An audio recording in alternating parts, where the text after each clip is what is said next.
conversar ahora con la analista ecuatoriana Mónica Vanegas lo que está pasando en su país. Gracias por haber aceptado la invitación. Buenas noches, Francisco, a todos los hermanos peruanos que escuchan TV Perú. Gracias por la invitación para comentar lo que está sucediendo actualmente en Ecuador. Bueno, entiendo que en estos momentos me parece que están dialogando. ¿Hay un diálogo en estos momentos, me parece, o es que ya se levantó sin resultados? Así es, el diálogo empezó a las 2 de la tarde. En este momento acaban de levantarse parcialmente para continuar enseguida. El diálogo fue convocado primero por el presidente de la República, Guillermo Lasso, y los 5 presidentes de las funciones del Estado. Ecuador tiene una función ejecutiva, legislativa, judicial, electoral y de transparencia y control social. Entonces, las 5 personas que lideran estas funciones, conjuntamente con los líderes del movimiento indígena, que asimismo son 5 organizaciones nacionales, con el apoyo de la Conferencia Episcopal Ecuatoriana y con 2 garantes de expertos en derechos humanos, se han sentado desde las 2 de la tarde a tratar, entre otras cosas, los 10 puntos que pide la CONAIE para dejar de protestar en las calles. ¿Y ha salido alguna versión, algo que haya trascendido de estas conversaciones, o por ahora no se sabe mucho? Bueno, algunos de los líderes indígenas le comentaron al ministro de Gobierno que está presente, Francisco Jiménez, que esperaban que ya se lleve algo adelantado, es decir, algunos decretos ejecutivos. Sin embargo, sabemos que desde lo jurídico el decreto ejecutivo firma el presidente, y en estos días él ha enviado algunos decretos ejecutivos. Por un lado, declarando el estado de excepción para el uso progresivo de la fuerza y para la limitación temporal de algunos derechos por estar en conmoción social, pero además han habido ya otros decretos ejecutivos considerando algunos puntos del pueblo indígena, como por ejemplo la disminución del valor de la gasolina y además la posibilidad de que puedan ser condonadas algunas de las deudas de los créditos que mantiene el pueblo indígena con instituciones públicas y privadas.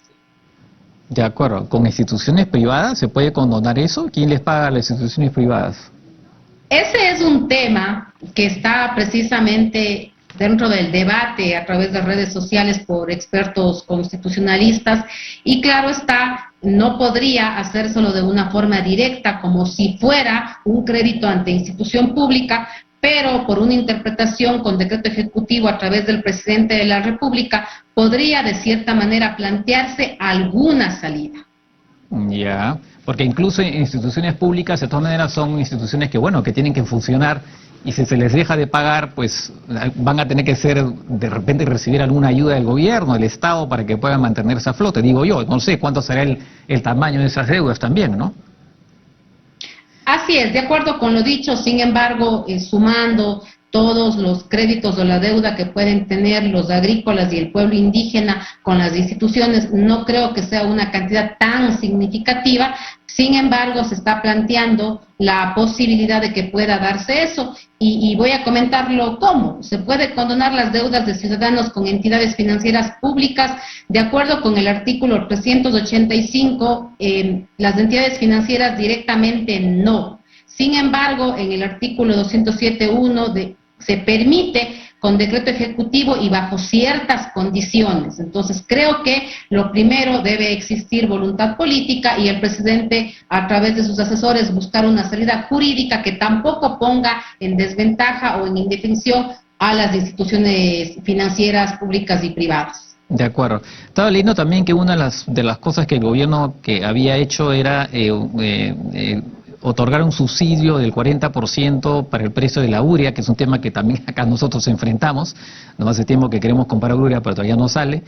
Y después un tema de educación intercultural, poner fondos para ese tema. O sea que eso también sería una manera de responder, ¿no?, a las claro, no estaban exactamente en los 10 puntos, ¿no?, pero no sé si todos, pero en todo caso también sería un gesto del presidente, ¿no? Claro que sí, este es un tema por el que siempre han venido luchando los agricultores, los campesinos y los pueblos indígenas, el valor de la urea y de otros implementos que ellos necesitan para poder trabajar, incluso para poder cultivar y cosechar los frutos y las frutas, las legumbres que siempre llegan a la mesa de todos, campesinos o no campesinos. La zona rural siempre nos abastece a los que estamos en la zona urbana. Entonces el presidente en ese sentido ha dado luces de que quiere darles una salida, porque también precisamente la crisis de guerra que vivimos a nivel internacional sí llega con sus malas consecuencias a nuestros países de América Latina, y también hay situaciones como por ejemplo el precio del aceite. También quiero referirme, Francisco, que el mismo comunicado de la OEA que salió la semana anterior le dice claramente al presidente que el camino de esta protesta debe ser reconocido como legítimo, y le pide que se puedan dar algunos temas en el sistema político de inmediata respuesta a mejoras de subsidios en condonación de créditos vencidos, así como resolver el estado de emergencia en el sector salud y mejoras en el presupuesto de educación intercultural. Estos son temas que el presidente ya ha acogido. De hecho, el pueblo indígena pedía, entre los 10 puntos, que se declare la emergencia del sector salud, con el cual nos beneficiamos todos, no únicamente los manifestantes, y ya se declaró el sector salud en emergencia a través del Ministerio de Salud, y se están tomando correctivos como es la adquisición de las medicinas, que muchos ecuatorianos se habían quejado hace algún tiempo que no tenían acceso ni en hospitales públicos. De acuerdo. Antes de pasar a lo que está haciendo ahora el Parlamento, hay ese tema el tema de la reducción de la gasolina. El tema está que creo que se ha dado 10 centavos, una cosa por el estilo. Porque claro, la reducción de la gasolina implica que el Estado ponga dinero de su parte, ¿no? Entonces cada reducción implica un desembolso muy grande para un Estado que en realidad pues prácticamente estaba quebrado tras la finalización del gobierno Correa, ¿no? Y todavía siguen problemas. Entonces no se van a dar seguramente esa reducción de la gasolina que estaba pidiendo la CONAI, pero algún gesto entiendo que sí está preparando el gobierno, me parece, ¿no? Bueno, realmente la focalización de los subsidios a la gasolina ha sido algo criticado en nuestro país después de que somos un país petrolero, y ningún gobierno, ni el actual ni anteriores, le han dado una solución sostenible, sustentable a largo plazo al país, y esa es la crítica que siempre se hace.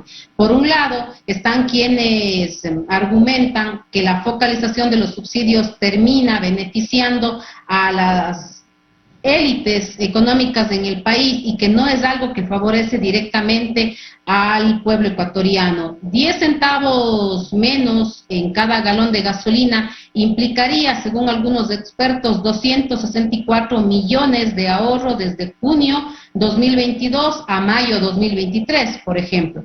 Y en este caso también hacen una comparación con los 459 millones que gana la banca privada. Recordar que siempre hay el tema de que el actual presidente es dueño de uno de los bancos más grandes del país, y quienes estarían en contra argumentan ese tipo de situaciones. Pero también recordar, Francisco, y el pueblo peruano lo sabe, desde 1996, 3 defenestraciones presidenciales, y la gota que ha derramado el vaso ha sido precisamente el tema de los subsidios al gas, a la gasolina y a otros derivados. De acuerdo. Esos 266 significaría un egreso del Estado para poder reducir el precio, sí, ¿no? Un egreso, o sea, un gasto del Estado. Así es. Un gasto del Estado, ya, sí, efectivamente es lo que me pareció haber leído. Ahora, bueno, mientras tanto el Congreso juega su partido, y los del grupo correísta han presentado una moción para destituir al presidente, supuestamente creo que según la Constitución me parece que es por conmoción social, una cosa por el estilo. Se ha iniciado el debate el sábado, pero no parece que necesitan 92 votos para destituirlo. No parece que fueran a conseguirlo, ¿no? Así es, estimado Francisco, en una entrevista anterior que tuve el gusto de participar con usted, habíamos hablado de esta figura de la muerte cruzada, que se la conoce así coloquialmente, pero para que se entienda de mejor manera es la posibilidad que tiene el presidente de disolver la asamblea, pero a su vez él cesar en funciones, y desde el otro lado la asamblea inicia pidiendo la destitución del presidente, pero automáticamente se autodisuelven. Eso fue una creación de la constituyente de Montecristi para dar una respuesta a los congresos que habían defenestrado a 3 presidentes en la época de 1995-2005. Efectivamente, la bancada de UNES, que son 47 asambleístas, que es el correísmo, activaron la semana anterior el artículo 130, numeral 2, que es por conmoción social. Recordar que también puede ser activada si el presidente se arroga funciones que no le corresponden según la Constitución, o si es que, en el caso del presidente, el Parlamento en forma reiterada va en contra de su Plan Nacional de Desarrollo. Fue la segunda causal, la que está considerando ahora la Asamblea, que es conmoción social, porque incluso hay decretos declarando el estado de excepción por conmoción social, por grave crisis interna. Entonces, se empezó a tratar ya al momento en 2 sesiones, han participado 71 asambleístas, la norma dice que podrían participar los 137, 10 minutos cada uno sin derecho a réplica, y una vez que se termine esa discusión, en 72 horas máximo, se debe resolver con 92 votos que no hay. Están los votos del correísmo, algunos disidentes de un partido llamado Izquierda Democrática, que serían 4, y algunos rebeldes, conocidos así de Pachacuti, que es el movimiento indígena, que serían aproximadamente 10, lo cual no suma 92 votos y por lo tanto los mismos correístas han planteado la posibilidad de que si ahora no consiguen los votos, la figura podría activarse después, porque la norma dice 3 años, en los primeros 3 años de gobierno del presidente, más no en el último año. Ya, ahora eso podría ser también una forma de presión para que el propio presidente eventualmente se adelante y ordene, digamos, y decida la muerte cruzada. Así es, según la norma, el artículo 148, al presidente le toma unos minutos firmar un decreto ejecutivo porque depende de su sola voluntad. En el caso de la Asamblea se necesitan 92 voluntades, pero deben debatir, es más, el presidente debe comparecer a defenderse.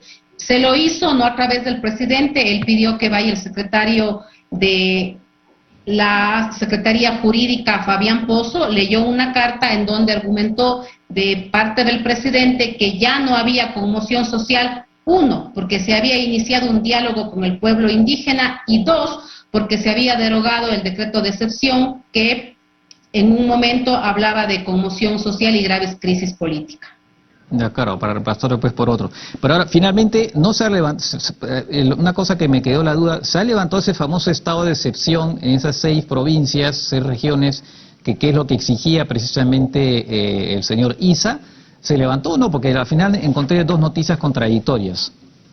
Sí se levantó, y claro está, Francisco, entiendo lo que le ha sucedido, porque una de las críticas que se hacía es que habían decretos que estaban siendo derogados por el siguiente decreto y había una confusión de en dónde mismo había estado de excepción. Se derogó, ahorita en el país no hay decreto de excepción, no hay toque de queda.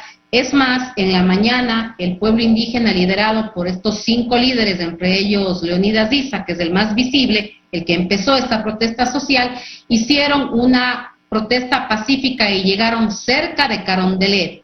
Pero el mismo líder indígena les pidió que regresen a un sector llamado El Arbolito, que es icónico, que usa siempre el pueblo indígena cuando viene a protestar en la capital, Quito, porque también Leonidas Issa se dirigía a la Basílica del Voto Nacional, que es donde se empezaba ya el diálogo con las 5 funciones del Estado. De acuerdo. Ahora, la sensación que uno tiene desde acá, por lo menos, pareciera que lo peor de la crisis ha pasado, da la impresión que finalmente se ha llegado a un diálogo y que, bueno, en medio de todo parecería que no va a pasar lo que ha pasado otras veces, es que se van a tumbar al presidente, por lo menos no desde la calle. Las defenestraciones presidenciales que usted hace cuenta precisamente de Abdalá Bucaram en el 96, de Yamil Mahuad en el 2000 y de Lucio Gutiérrez en el 2005, empezaron con protestas con el calentamiento en las calles que se conoce coloquialmente, que fueron protestas que excedieron los 15 días y al haber una gran conmoción social y la mayoría del pueblo ecuatoriano saliendo a las calles, se pide obviamente que estos presidentes salgan de su cargo y es cuando los congresos aprovechan porque finalmente mandan los votos. Claro. Y ellos declararon incapacidad para gobernar a Abdalá Bucaram y abandono del cargo a Lucio Gutiérrez. En el caso de Yamil, él tuvo que renunciar horas antes y claro, el Congreso, que en esa época tenía los votos, nombró enseguida al vicepresidente para que termine el resto del periodo. Por ese antecedente que comento fue que la constituyente de Montecristi, cuando hizo la Constitución en el 2008, con justa razón política crea la figura de la muerte cruzada, criticada por algunos sectores porque es más propia de los parlamentos, pero necesaria en un presidencialismo en donde un presidente siempre estaba al son de los tambores del parlamento. En este caso, si bien no sería el mejor momento para aplicar la muerte cruzada, es mi criterio, pero sí es una figura constitucional que les obliga a dialogar, de lo contrario se van a la casa todos. De acuerdo. Bueno, vamos a ver qué sale ese diálogo y si efectivamente hay finalmente un acuerdo. Y será interesante también ver un poco las consecuencias políticas y en qué queda después la figura de Leonidas Sisa, porque evidentemente él necesita una victoria de todo este tema, ¿no?